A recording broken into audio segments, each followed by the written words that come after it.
pour ce retour en plénière. J'espère que ce petit exercice, en tout cas, vous aura donné envie d'aller explorer et utiliser les données à votre disposition dans OSE. J'en profite aussi pour vous dire que si vous, alors je ne sais pas si ça a été évoqué dans le cadre des trois autres ateliers, mais il y a des évolutions dans OSE. On essaie d'ajouter des indicateurs et de faire évoluer l'outil. Donc, pour être tenu au courant des évolutions et des mises à jour, vous pouvez vous inscrire donc à la newsletter de Balise que vous retrouverez sur le site balise-auvergne-rhône-alpes.org. Voilà. Et on va poursuivre on va retrouver Anna Gousset-Jarnot, donc de la ville de Clermont-Ferrand, qui va nous parler cette fois plus spécifiquement de la façon dont a été utilisé donc OSE, et elle partagera aussi avec vous ses conseils pour se lancer dans la démarche de diagnostic et puis les écueils à éviter. Voilà. Pour l'instant, effectivement, moi, j'utilise très régulièrement Balise, qui est vraiment un outil qui me sert au quotidien et qui m'a beaucoup servi puisque j'avais mené moi avant le diagnostic sur une autre collectivité de bout en bout. Donc il n'y avait pas OSE à l'époque. Donc effectivement, il m'a bien manqué à ce moment-là. Mais effectivement, j'utilise régulièrement Balise. OSE aujourd'hui, je l'utilise très très ponctuellement. Voilà, pour vérifier une donnée, pour voir ce qu'il y a comme information à ce sujet-là. OS peut servir effectivement sur aussi l'élaboration des fiches actions. Il va nourrir voilà les réflexions qu'on a pu avoir peut-être dans la phase de diagnostic pour aller chercher des données plus précises à l'échelle du territoire, voilà qu'on n'aurait pas forcément identifié sur la phase plus générale du diagnostic. On a identifié tel ou tel enjeu. Ça nous permet d'aller amener du contexte et d'aller voilà plus loin, peut-être dans l'analyse de tel ou tel sujet. Donc, c'est effectivement un temps fort du contrat local de santé qu'il faut pas négliger et qui amène une vision et surtout, bah, comme je le disais, une dynamique, du sens pour les acteurs, qu'on soit associé de près ou de loin. Et ça permet aussi pour les habitants du territoire et ben de connaître en fait tout simplement ce que fait la ville, de faire connaître et d'embarquer certains citoyens peut-être pour une participation à plus long terme dans la vie du contrat local de santé sur certains enjeux qui leur sont chers. Déjà, pour partir sur les conseils, je pense que ce serait vraiment très intéressant de travailler encore plus avec le champ euh, voilà, des entreprises qu'on n'a pas réussi, nous, à mobiliser fortement sur ces questions-là. C'est clairement un enjeu, hein, la mobilisation sur les questions de santé environnementale. C'est le point qui a été le plus difficile pour nous à surmonter, pour en tout cas embarquer les partenaires dans la réflexion. Et au-delà de ça, effectivement, ça va être de prioriser. Je pense que l'écueil, il est là, parce qu'on a un grand nombre d'acteurs qui interviennent déjà sur ces sujets par la transition écologique ou par leurs actions quotidiennes, j'allais dire, qui sont pas forcément dans une démarche de transition. Mais c'est comment aller prioriser sur ce champ aussi vaste, ce qui va vraiment déterminer la santé des habitants. Je pense qu'il y a un réel enjeu à réfléchir peut-être en amont sur comment aider la phase de diagnostic, hein, sur comment on va travailler la question de la priorisation. Parce que voilà, ce recueil de données, c'est voilà, qu'elles soient quali ou quanti, en tout cas d'informations, ça va conditionner notre choix ultérieur sur le plan d'action. Si on a déjà en amont réfléchi un petit peu à comment on va travailler cette priorisation et qu'est-ce qui sera vraiment déterminant, je pense que c'est un gain de temps aussi pour cette phase de diagnostic. Eh ben, je repasse la parole à Anna, qui va nous parler évidemment des limites, mais aussi des perspectives que l'on a pour l'outil OSE. Bon, je vous propose juste avant de partager un autre retour d'expérience de la Savoie. Excuse-moi, Je oui, me lance le c'est moi et le tour qui ai d'Anna viendra zappé. dans quelques minutes. Aucun souci, Armel.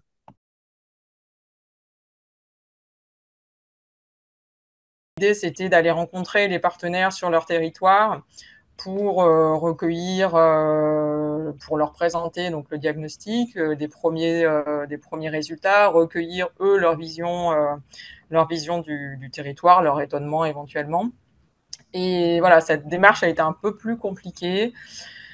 Pas forcément beaucoup de répondants sur les territoires, difficulté à trouver le bon interlocuteur sur des thématiques qui sont très transversales et qui touchent finalement beaucoup de services, et l'interlocuteur ne s'y retrouve pas forcément. Si on parle à une personne de l'urbanisme, il va nous dire qu'il ne fait pas forcément de la santé, ou vice-versa. Donc c'est un peu compliqué pour mobiliser les territoires sur ces aspects. Donc on a effectivement certains territoires qu'on n'a pas pu rencontrer. Mais tant pis, ça sera une démarche qui viendra ultérieurement aussi. L'idée du diagnostic, c'est une image à l'instant T qui va être nourrie et qui évolue au fil de l'eau. Il existe des guides pour réaliser des diagnostics locaux en santé-environnement. Dans notre cas, à l'échelle du département, c'est assez compliqué. Le guide, c'est peu appliqué. On a des spécificités qui sont très locales. Et c'est vrai que ça a été très chronophage de chercher une méthodologie. C'est vrai que pour les prochains acteurs ou les prochains départements qui souhaiteraient faire un diagnostic, il serait intéressant de poser une méthodologie sur la table pour éviter de perdre ce temps-là où on a tâtonné, on est revenu en arrière, puis en échangeant avec tel acteur, on s'est dit que tel indicateur allait être intéressant, et puis sur les faits, c'est plus compliqué de l'obtenir. Donc voilà, on a eu beaucoup de difficultés sur cette méthodologie. Je dirais que c'est un travail assez complexe. Comme Anne-Laure l'a dit, c'est un travail assez transversal, que ce soit à l'échelle au sein de la délégation départementale, une certaine transversalité dans les services et dans les cellules. Et puis, on retrouve aussi des compétences qui sont moins propres à l'ARS, et donc aussi une volonté, une complexité à travers ces thématiques. Ça a permis une vraie sensibilisation à l'acculturation. On avait des acteurs très, très compartimentés, donc plutôt des acteurs d'urbanisme, des acteurs santé, des acteurs, d'autres types d'acteurs. Et ça a permis de faire voir qu'on pouvait faire de la santé à travers toutes ces différentes compétences. De mon point de vue, c'est un point de vue assez personnel, je trouve que ça exige une très bonne connaissance du territoire, que ce soit à travers l'histoire, le relief, l'économie, les habitudes de vie des Savoyards dans notre cas, et aussi une très bonne connaissance des politiques publiques, à qui appartient cette compétence, est-ce que c'est le PCI, est-ce que ça va être le département, la commune. Donc il faut être en mesure de saisir ces problématiques et avoir vraiment une culture du territoire assez importante pour produire ce genre de diagnostic. Moi, je trouve que l'outil diagnostic est intéressant, mais c'est un outil difficile à mettre en œuvre. Enfin, nous, sans Mathias, concrètement, on était incapable de le faire. Sans les compétences carto, c'est impossible. Et je trouve que Balise est intéressant, mais voilà, c'est quand on se rend compte sur l'interprétation des données qui en ressortent, faut faire attention, quoi. C'est pas si facile. De premier abord, on se dit, bah, chouette, on a plein d'indicateurs, je vais sortir mes EPCI, mon petit tableau, ça va être facile. Et finalement, quand on regarde plus finement, qu'on veut leur faire dire des choses, essayer de les interpréter un peu, c'est assez compliqué. Alors, personnellement, j'ai suivi un webinaire pour me familiariser à OSE. Au premier abord, c'est assez simple, c'est une plateforme assez simple. Alors éventuellement, pour des acteurs qui souhaiteraient utiliser ces données, ça serait intéressant d'avoir des compétences en cartographie. Pour le coup, je me suis formé sur le tas et ça l'a plutôt bien fait, mais ça prend du temps si on n'a pas ces compétences-là. Et puis, prendre beaucoup de précautions aussi à l'interprétation des données. Mais il y a une certaine dissonance peut-être entre ce qui est mesuré et ce qui est ressenti par les acteurs de terrain. Donc, toujours bien se référer à la construction des indicateurs. On a des indicateurs complexes qui vont plutôt favoriser l'exposition. Mais bien comprendre comment sont construits ces indicateurs. On a aussi un aspect peut-être temporalité-évolution qui serait intéressant à ajouter à Balise, à OSE, avec peut-être un suivi au fur et à mesure des années. Une mise à jour des données peut-être pour être sur des données un peu plus récentes. Parfois, on a des données qui datent de quelques années. Peut-être des sujets ou des thématiques un peu plus compliquées à cerner et sur lesquels on a eu du mal à trouver des informations sur OSE. Ça serait notamment l'alimentation, l'accès à l'alimentation saine, la qualité de l'air intérieur, très peu de données, mais c'est très compliqué aussi d'en obtenir. Tout ce qui va toucher aux espaces verts et puis aux mobilités. Voilà. Et puis, quelque chose que je pense qui est en réflexion, mais un lien cartographique sur la plateforme Balise OSE serait intéressante. Donc, vous venez d'entendre un petit peu comment ça s'était passé sur le terrain pour la réalisation du diagnostic en Savoie. Donc, diagnostic qui a permis à la fois d'améliorer un peu la transversalité, mais également de sensibiliser à la santé environnementale, mais qui, d'un autre côté, a également voilà, parfois posé certaines difficultés, notamment liées à l'interprétation des données et aux limites de l'outil OSE qu'ils ont utilisé pour ce diagnostic. Et on va maintenant justement vous parler un petit peu plus de ces limites et surtout également des perspectives qu'on espère pouvoir mettre en œuvre pour remédier à certaines des problématiques dont je vais vous parler. Alors, au niveau des limites qui sont actuellement présentes dans OSE, la première, c'est la question des échelles. Donc, comme je vous disais, on n'a pas forcément toutes les échelles qui sont disponibles pour tous les indicateurs.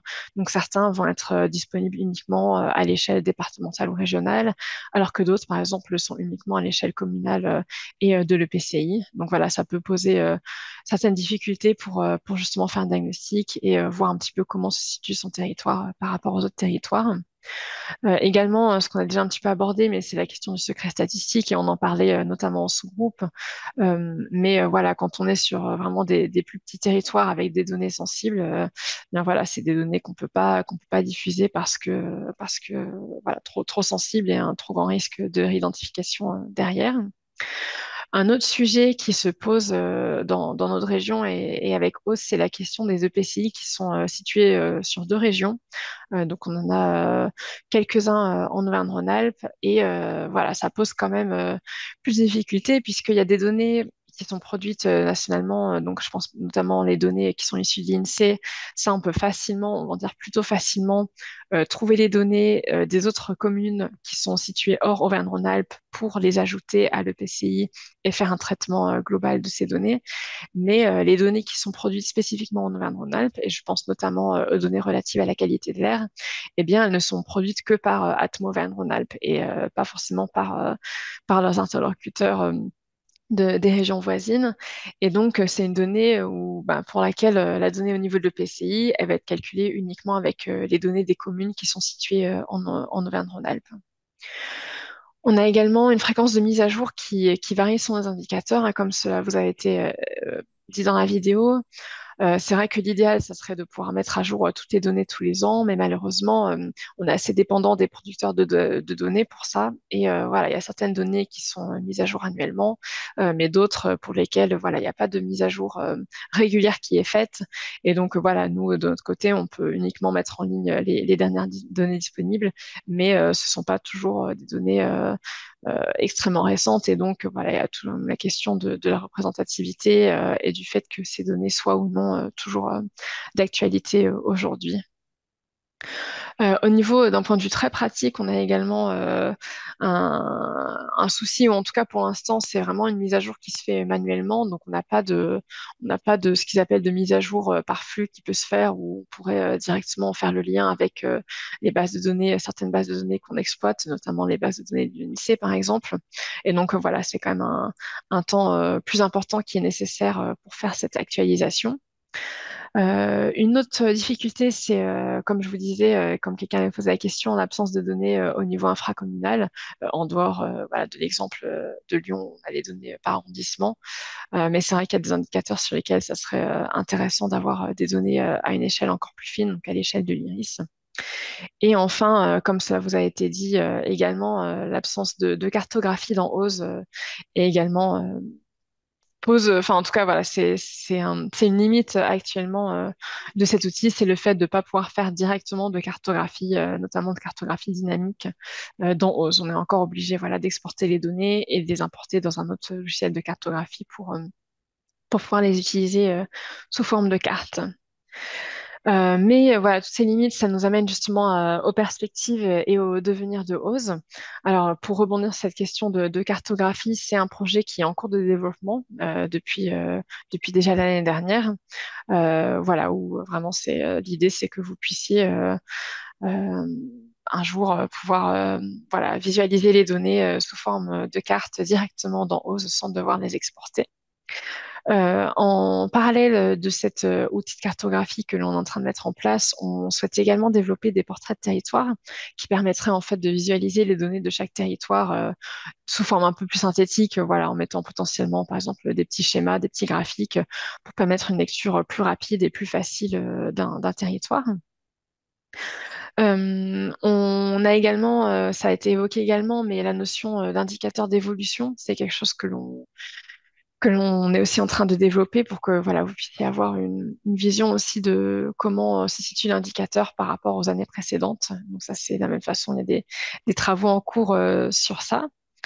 En termes de nouveautés, il y a également des nouvelles thématiques qui sont en cours de réflexion, notamment la question d'accès aux espaces verts, puisque c'est quand même une thématique sur lesquelles on reçoit un certain nombre de demandes dans le cadre des diagnostics, mais également la question du changement climatique qui devient centrale pour tous aujourd'hui, et des maladies vectorielles. Donc ça, ce sont des sujets sur lesquels on est en train de réfléchir, mais comme ça a été évoqué dans la vidéo, c'est aussi des sujets plus complexes où voilà, l'indicateur n'existe pas encore potentiellement aujourd'hui. Et donc, en fait, c'est à nous aussi de développer un indicateur à mettre à disposition. Donc, c'est aussi plus chronophage de ce point de vue-là.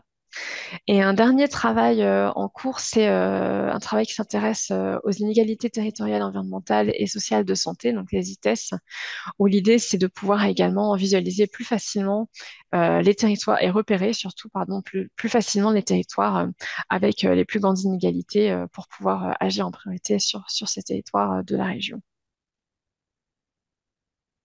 Donc, voilà un petit peu pour ce qu'il en est du devenir de OSE dans les mois et années à venir. Ben, merci Anna. Donc, en fait, comme vous avez pu le voir à travers les différents témoignages, les élus et les acteurs du territoire sont absolument incontournables si on parle de santé environnement et si on parle de diagnostic. Donc, comment est-ce qu'on peut les mobiliser sur ce sujet? Et c'est Lucie du CEREMA qui va essayer de nous apporter quelques éléments de plaidoyer en faveur de la santé environnement et du diagnostic. Oui, merci Armel. Alors, vous avez remarqué dans l'ensemble des témoignages, il y a un terme qui revenait sans cesse, c'était mobiliser. Et alors, comment est-ce qu'effectivement on arrive à mobiliser? Moi, je proposerais 6 arguments forts en faveur de l'implication des collectivités pour la santé des habitants. La santé, c'est un enjeu transversal. On a vu dans plusieurs témoignages, je parlais de secteurs, l'urbanisme d'un côté, la santé de l'autre. On ne fait pas de la santé, on fait autre chose. Mais pourtant, la santé, c'est un enjeu transversal et toute décision qui est prise par une collectivité au regard de ses compétences aura, quoi qu'il en soit, des conséquences sur la santé des habitants. Et parce que les collectivités sont à la croisée de multiples services et institutions qui vont pouvoir agir en faveur d'une approche globale et transversale de la santé telle qu'on l'entend dans sa globalité. Et donc, la proximité va permettre d'ajuster les différentes interventions à des problèmes qui sont plus locaux. Et typiquement, le dynamisme et l'attractivité d'un territoire ont pour préalable l'état de santé, le bien-être et la qualité de vie des habitants. Ça, on retrouve ces termes-là dans la définition globale de la santé. Donc, les collectivités, elles accompagnent la mise en œuvre locale de politiques régionales et nationales en matière de santé. Et quand on a évoqué tout à l'heure la question des ITES, effectivement, les inégalités sociales et territoriales de santé, qui sont constatées à l'échelle d'une collectivité appellent forcément la responsabilité des élus. Parmi les acteurs du territoire, les élus locaux ont la responsabilité d'agir pour créer un cadre de vie qui soit favorable à la santé de tous, en tenant informées les populations et en prévenant les expositions à risque. Donc, sur la diapositive suivante, on voit bien qu'il y a plusieurs champs sur lesquels les collectivités peuvent agir. Les politiques d'urbanisme, d'aménagement du territoire, de mobilité, de logement, d'espaces verts, de petite enfance, d'action sociale. Ils sont au cœur des compétences des collectivités territoriales et donc la lutte contre les nuisances, quelles qu'elles soient, la qualité de l'air, l'approvisionnement en eau, la qualité des sols, sont aussi des préoccupations qui sont quotidiennes pour les élus. Donc ces élus vont disposer vraiment de nombreux leviers pour agir sur les différents déterminants de la santé comme on l'a dit, en matière d'aménagement urbain, en matière d'environnement, de promotion d'une alimentation saine, qui soit aussi accessible à tous, d'activité physique pour tout le monde, de déplacement, de lutte contre les inégalités sociales et territoriales, mais aussi de développement de liens sociaux entre les citoyens, entre les générations. Donc, la fabrique des politiques de santé pour la construction d'un environnement plus favorable passe par la mise en œuvre de projets qui vont être portés localement et qui nécessitent la remontée d'enjeux qui sont observés à l'échelle du territoire, même si parfois il est nécessaire d'avoir un accompagnement pour particulièrement les plus petites collectivités qui sont beaucoup moins pourvues en ingénierie.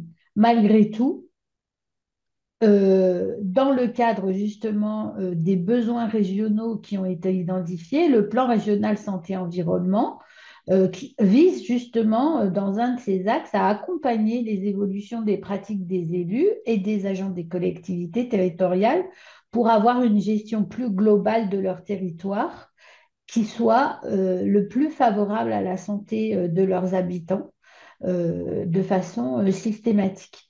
Donc, on- les collectivités ont vraiment de nombreux leviers sur lesquels ils peuvent actionner des leviers, justement, de manière à favoriser une meilleure santé de leurs habitants. Et donc, on voit bien que la santé est vraiment un sujet transversal et que dans toutes les compétences des collectivités, sur tous les sujets, on peut les aborder à travers la santé parce qu'il y aura forcément des conséquences sur la santé.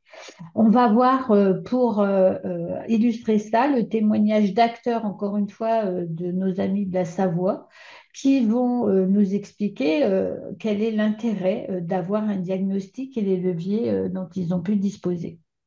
Avec un document de ce type-là, on déplace le curseur et on rend les collectivités, les élus et donc les services acteurs du maintien en bonne santé de la population.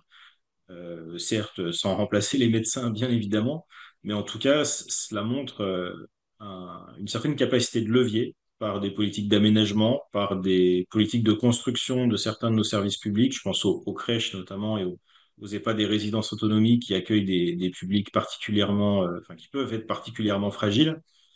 Donc, je pense que c'est au même titre que les cadres ont pris conscience de certaines choses. Je crois que d'avoir des présentations régulières des enjeux de santé de cette manière-là nous permet de déplacer le curseur de nos priorités. Par exemple, si on veut travailler sur la qualité de l'air, le territoire de Valgué est traversé par l'autoroute A43. Peut-être que les élus peuvent être plus motivés à travailler des sujets de covoiturage ou de mobilité, de transport en commun pour limiter le passage de véhicules individuels. La voie ferrée est pas si loin du territoire, donc peut-être trouver des maillages intermodaux pour faciliter le déplacement et enfin en tout cas à faible émission de gaz à effet de serre.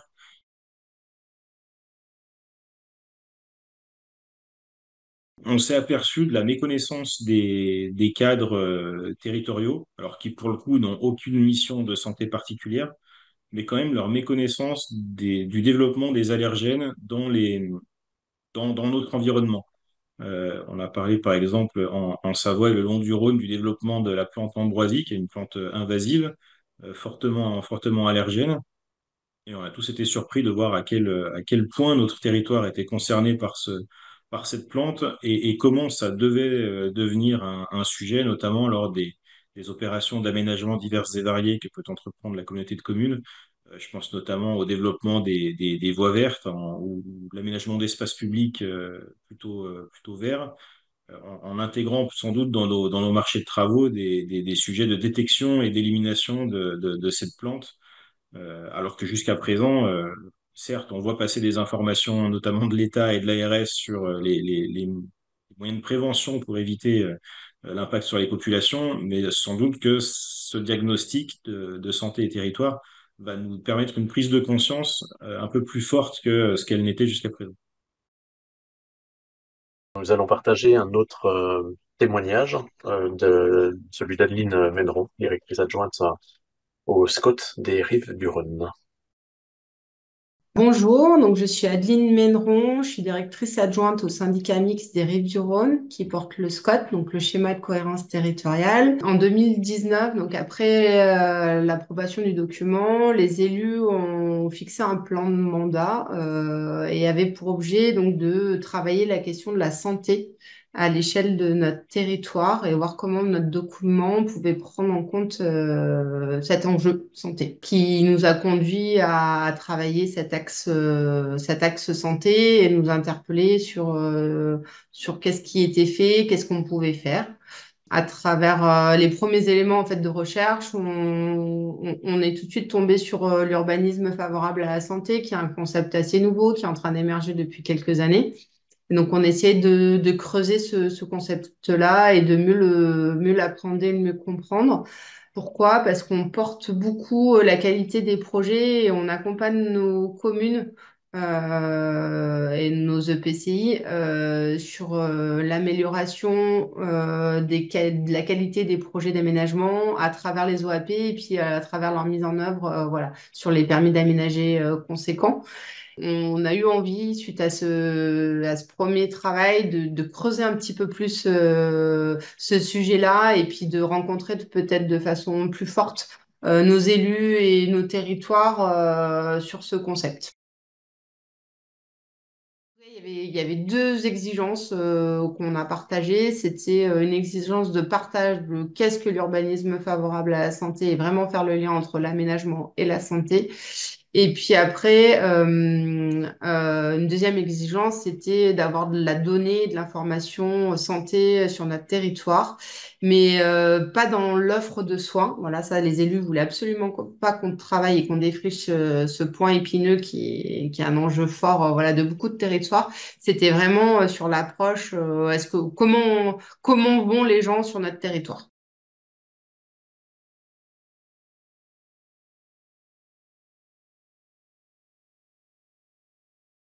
C'est cette personne ressource de l'ORS, c'était savoir comment ils pouvaient nous accompagner sur cette prise de conscience du lien fort entre l'aménagement du territoire et la santé des habitants et quel pouvait être l'impact ou en tout cas comment, à travers un outil de planification tel que le SCOT, on pouvait aller sensibiliser nos élus, sachant qu'on partait plutôt d'une feuille blanche, nous, sur la question de la santé.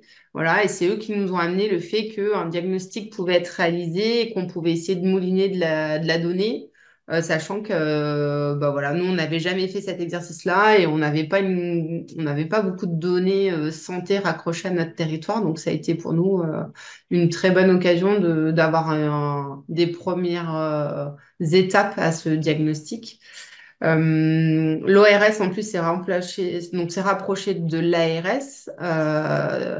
Alors, comme je vous le disais en introduction, on est sur 5 territoires, donc on avait 5 ARS. Donc, du coup, on a été suivi par l'ARS régionale qui nous a soutenus et accompagnés dans cette démarche-là et nous a financé donc à hauteur d'une douzaine de jours le travail de l'ORS sur le volet et d'une part sensibilisation des élus avec des phases de restitution et une partie diagnostic.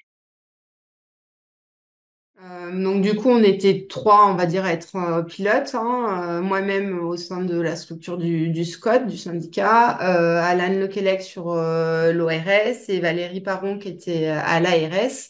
Et donc tous les trois, on a essayé de définir une méthode. Voilà, je pense qu'il n'y avait pas une solution clé en main parce qu'on était un territoire qui était grand, qui était un peu particulier. C'était un peu une première pour tout le monde. Donc je pense qu'il n'y a pas forcément de méthode clé en main. Il y a des choses à travailler avec les organismes qui nous accompagnent. L'idée, c'était aussi, on a fait un atelier sur la question de la santé et du logement avec les techniciens de nos EPCI. Donc, nous, on a 6 EPCI. Donc, un atelier de travail élus, techniciens. Et puis, à la fin, on a fait une restitution. Donc, en conseil syndical, il y a à peu près 70 élus qui sont conviés, du diaporama qui présente l'entièreté des travaux qui ont été conduits. Les premières étapes, c'est prendre attache auprès de l'ARS qui est quand même un intervenant auprès des collectivités, hein, pour trouver l'interlocuteur qui soit capable de les accompagner. C'était à l'été 2023 qu'on a pris contact auprès de l'ORS. Voilà. Après, il y avait cette petite difficulté de savoir par quelle ARS on allait être suivi parce qu'on étant sur 5 départements. Donc, ça a pris un peu de temps, mais fin d'année 2023, à l'automne, on démarrait, on prenait les premiers contacts avec les personnes référentes et on démarrait la mission. Et en 4-5 mois, on avait réalisé le travail. On se fixait des objectifs et puis après, on avait des temps de présentation aussi intermédiaires avec les élus de notre bureau. Et puis, on avait cet échange du conseil syndical. Voilà, on en a 3 dans l'année. Donc, voilà, le but du jeu, c'était de terminer les travaux pour pouvoir les présenter à cette date-là. Donc, ça a donné aussi un rétro-planning, quoi. En termes de production, donc on a obtenu un support de présentation qui a un rapport notamment avec un diagnostic éclairé, cartographié des pathologies présentes sur notre territoire. La restitution de notre atelier en lien entre le logement et la santé. Donc voilà, on a un diaporama qui est diffusable. Après, sur la perspective et le suivi, ce qui était vraiment intéressant et je pense sur lequel on va continuer de travailler, c'est vraiment de démontrer le lien en fait des déterminants de santé qui sont liés à la façon dont on se déplace, à la façon dont on mange, la façon dont on a accès ou pas à la nature, la qualité de la nature à laquelle on a accès, la qualité de notre logement, son aération. Et donc, tout ça font partie des champs de l'aménagement. Et à travers ça, on peut vraiment avoir un travail d'amélioration, en tout cas, de la santé des gens qui résident sur un territoire. Donc, c'était vraiment faire ce lien-là et de montrer qu'à travers la qualité des projets, voilà, des fois, se battre, entre guillemets, mais pour maintenir une liaison douce, pour maintenir un minimum d'espace vert dans un secteur d'aménagement, c'est pas qu'une lubie, mais ça, à long terme, ça a des vrais enjeux et ça apporte une vraie qualité et que cette qualité, elle a peut-être un coût, mais elle a un bénéfice fort pour notre population.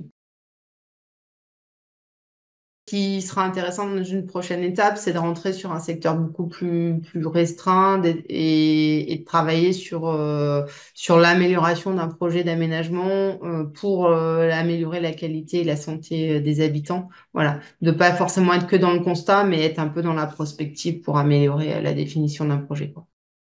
Alors, vous venez d'entendre du coup comment le diagnostic avait été mis en place à la fois dans le SCOT Rive-du-Rhône, mais aussi en Savoie. Et du coup, là, l'idée, c'est que nous aussi, on vous donne quelques clés pour que vous puissiez à votre tour faire un diagnostic sur votre territoire. Alors, comme ça vous a déjà été dit, mais on y revient encore une fois, le premier élément indispensable, c'est vraiment le fait de mobiliser les acteurs locaux, donc à la fois les élus, les techniciens, les professionnels, les habitants, pour vraiment être dans une démarche participative. L'idée, c'est que voilà, l'ensemble de ces acteurs puissent être partie prenante et avoir un rôle non négligeable dans la réalisation de ce diagnostic. Ensuite, le second élément, ça va vraiment être de sélectionner des données qui soient pertinentes et voilà, les plus pertinentes possibles, on va dire, pour les territoires, mais tout en étant vigilant à leurs limites d'interprétation et d'utilisation.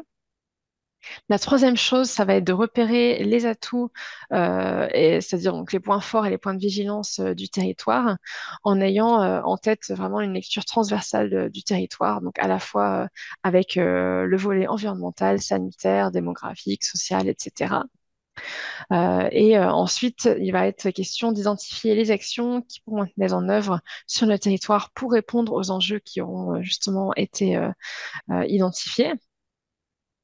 Et dernier point, il va être question d'utiliser les ressources disponibles qui vous sont disponibles actuellement. Sur la diapositive suivante, on voit qu'on a plusieurs ressources qui peuvent être mises à votre disposition et qui sont d'ailleurs déjà disponibles. La première, c'est un guide qu'on a rédigé autour de OSE. Donc, ce guide pour l'utilisation de OSE, il est regroupé en plusieurs chapitres. Alors, à savoir, là, je ne vais pas vous montrer comment y accéder, mais si vous allez sur la page d'accueil de OSE, vous aurez justement ce guide auquel vous pourrez accéder.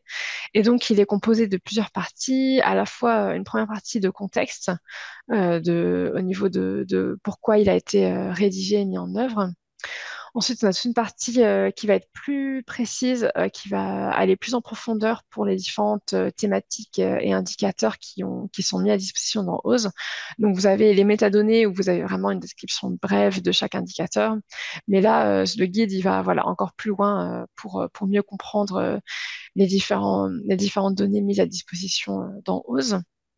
On a également dans ce guide toute une partie mode d'emploi, donc c'est un peu ce que je disais tout à l'heure, où vous avez qui permet en fait vraiment de naviguer de façon très concrète dans OSE. Et ce guide, il contient également des exemples d'utilisation, donc de traitement des données sur d'autres territoires qui vous sont présentés.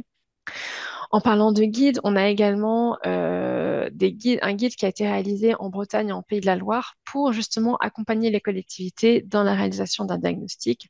Donc voilà, on vous invite à l'utiliser et à vous en servir pour vous aider dans votre propre démarche de diagnostic.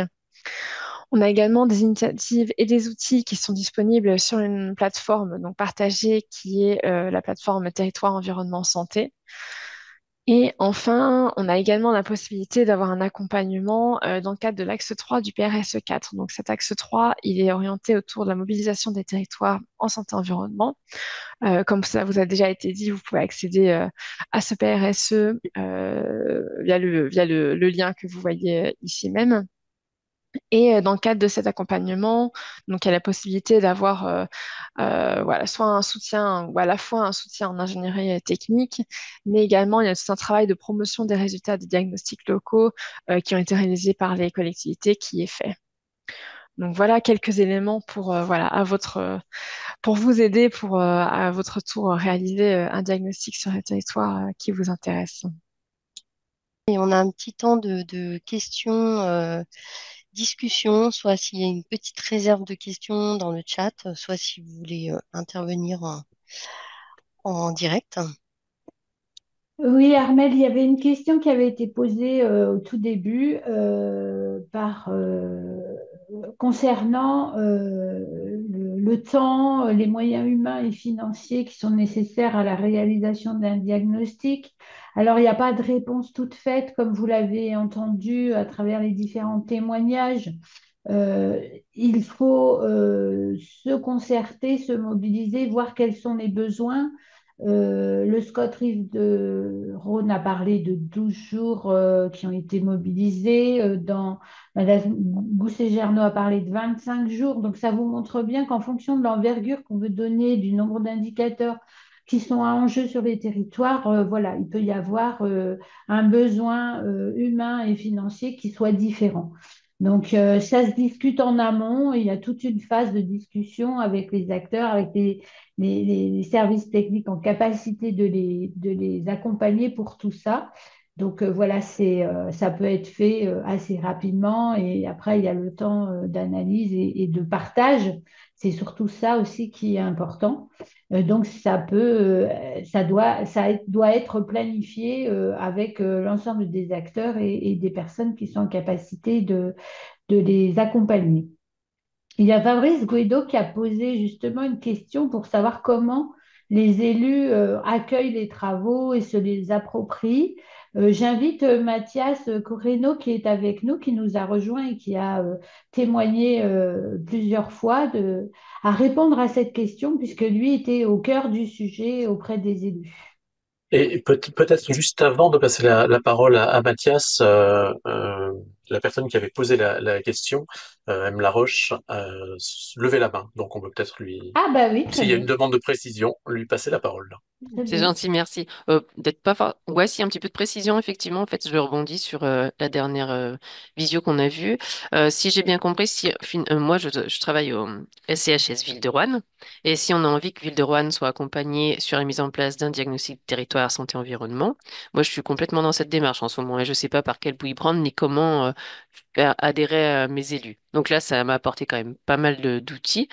Mais est-ce que finalement, ce que je me suis noté, c'est en premier lieu contacter peut-être l'ARS de notre département euh, et, Mhm. euh, et puis l'ORS, du coup, qui pourrait potentiellement nous accompagner sur la mise en place enfin, du coup, toute la réalisation du diagnostic de territoire.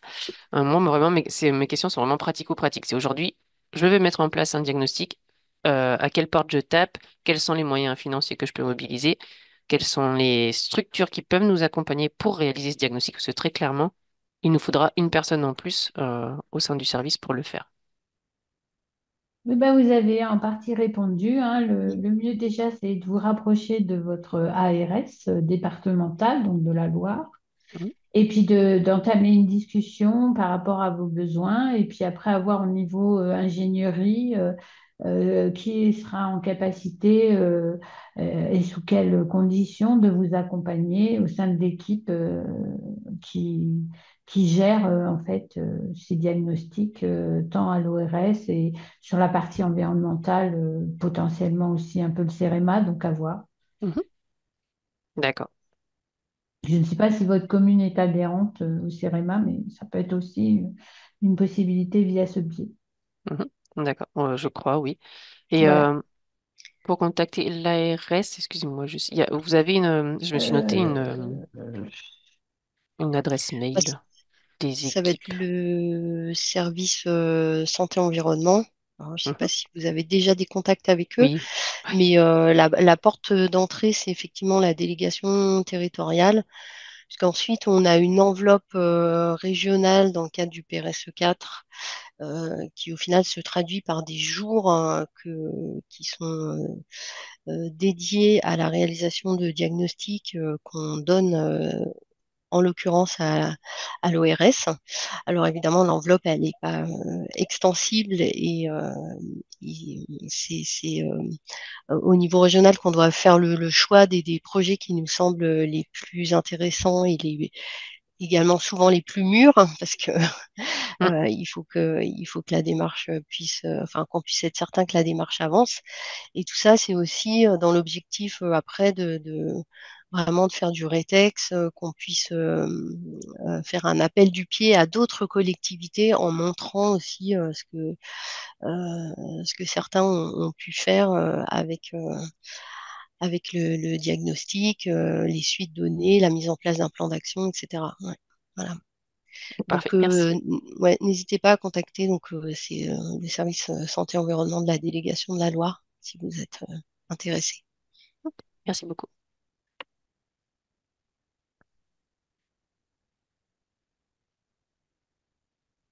Voilà, donc Mathias Coreno était sollicité tout Voilà. à l'heure pour proposer de contribuer à une réponse à la question posée par Fabrice Guedo.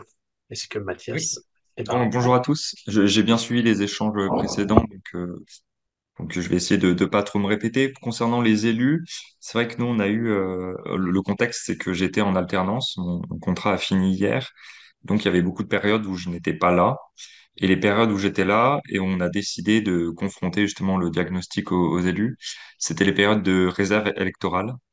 Donc, on n'a pas pu rencontrer les élus malheureusement pendant un mois et demi. C'était vraiment un gros frein. Alors, on a sollicité davantage les agents, les chefs de service, les agents techniques. Mais c'est vrai que sur la première rencontre, on a rencontré des élus et c'est vrai qu'on a senti une différence de tempo et d'infos remontées avec les élus qui étaient présents à la première rencontre. C'était le territoire d'Arlisère. Je sais pas si ça vous parle, c'est vers Albertville. Et c'est vrai qu'on avait deux, trois élus et c'était très, très intéressant. C'était des échanges bien plus riches parce qu'ils connaissent vraiment mieux enfin, d'une façon différente, leur territoire. Donc c'est vrai que pour ces élus-là, en tout cas, donc je parle, c'est vraiment peu représentatif, mais ils ont vraiment été reconnaissants des données qu'on leur a apportées. Ils ont eu beaucoup de questionnements, c'était très très riche, hein. C'est quand on présente les diagnostics, le diagnostic et puis les données. Nous, on était à l'échelle du département, alors on a rencontré beaucoup beaucoup de monde, mais c'est des échanges qui peuvent durer, qui sont illimités. On peut en parler toute la journée, mais globalement, nous, on essaie de limiter à 2h30. Au-delà, c'est un peu long. Mais voilà, globalement, je pense pas que en termes d'utilité, pour l'instant, il y a eu de conséquences. Mais par contre, le travail d'Anne-Laure va être justement d'utiliser ce diagnostic pour comme outil support et d'aller démarcher justement les élus avec ces données-là, un diagnostic bien ficelé aussi, et justement derrière voir peut-être ce qu'en font les élus. Est-ce que j'ai répondu à la question? J'espère. Pour moi, oui, Oui, oui, très tu as bien. répondu à la question. Est-ce est-ce qu'il reste des questions dans le chat ou Oui, est-ce oui, qu'il y a oui, d'autres il y en a personnes qui encore. veulent Il y a une première question qui demande à préciser ce qu'on entend par aide d'ingénierie. Donc, préciser ce qu'on... Ah oui, ce qu'on d'accord. entend par aide d'ingénierie.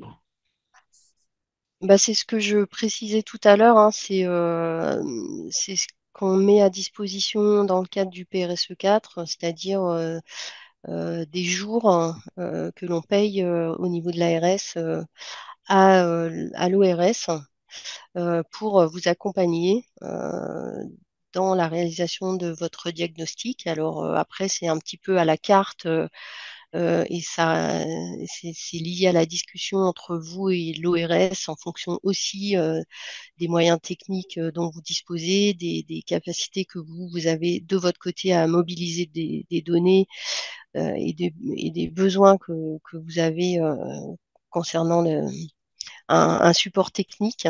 Voilà, donc c'est principalement ça que je mettais derrière le terme ingénierie technique. En tout cas, c'est par rapport à ce qu'on va retrouver dans le PRSE 4.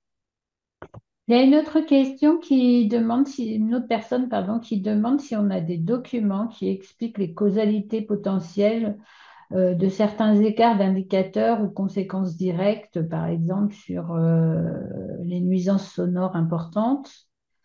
Anna, je ne sais pas si tu veux y répondre ou si tu souhaites qu'il y aura des choses. Moi, ce que je peux en dire, on n'a pas ton micro, Anna. Hop, oui. Pardon, non. Du coup, vas-y si tu allais dire Oui, juste en quelque fait, chose. typiquement, quand on réalise un diagnostic, on va essayer de comprendre effectivement ce qui peut induire des surexpositions sur un territoire. Donc, ça fait partie du diagnostic. On va essayer de regarder et puis on va quand même dans le diagnostic, il y a toujours cette phase où on explique un peu quelles seraient les conséquences sur la santé. De telle ou telle exposition. Donc, il n'y a pas de document à proprement parler, mais en fait, c'est à plus ou moins adapté à chaque diagnostic où il y a toujours une recherche de cause. Alors, on ne va pas parler de causalité, on va parler juste de cause. Qu'est-ce qui peut provoquer cet effet? Typiquement, est-ce qu'on a pour le bruit beaucoup d'habitations, beaucoup d'habitants qui sont aux abords d'un très grand axe routier et où du coup on relève des niveaux de bruit importants et voilà et ce que ça peut avoir comme effet sur la santé. Mais on n'a pas de documents ad hoc à proposer, c'est souvent lié aux spécificités de chaque territoire. Si je pense si j'ai pas répondu, je veux bien que vous preniez la parole pour préciser votre question.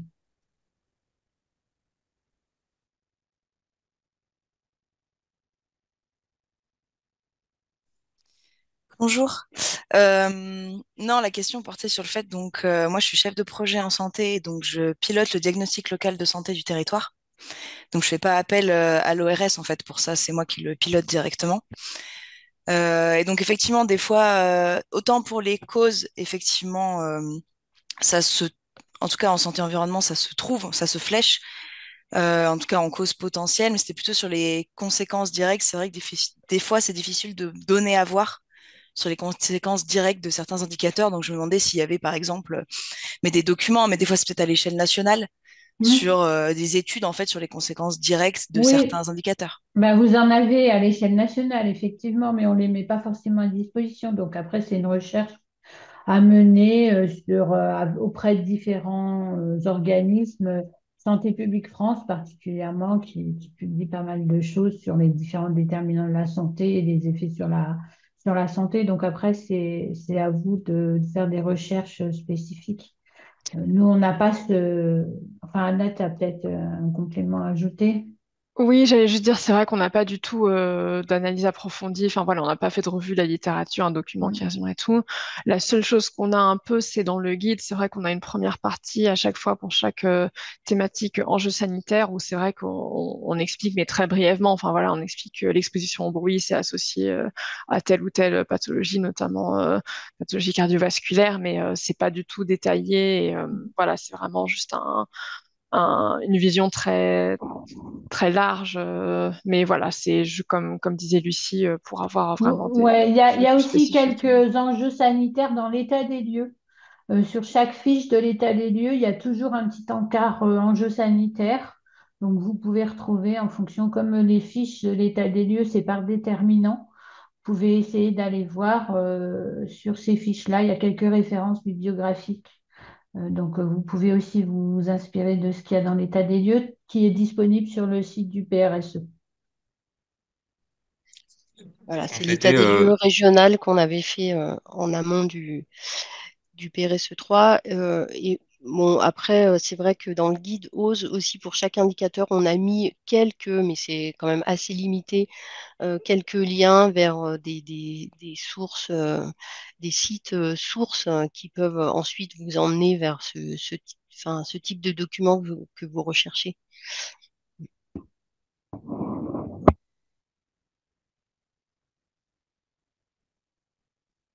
Mais je crois compléter qu'il y a les plus. propos, pardon, Oui. excusez-moi. Non, non, vas-y. C'est vrai que nous, dans le cas de la rédaction du diagnostic de Savoie, on a fait une recherche de littérature sur justement tous les déterminants de santé, en s'appuyant notamment, Santé publique France a beaucoup publié énormément.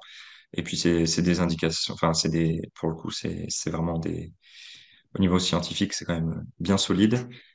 Donc voilà, Santé publique France, et puis après chercher dans les états des lieux ou même les guides déjà existants où on a à la fois sur la description des indicateurs, sur la description des thématiques et puis aussi les conséquences, les effets sanitaires, ce qui est le plus important et le plus parlant aussi.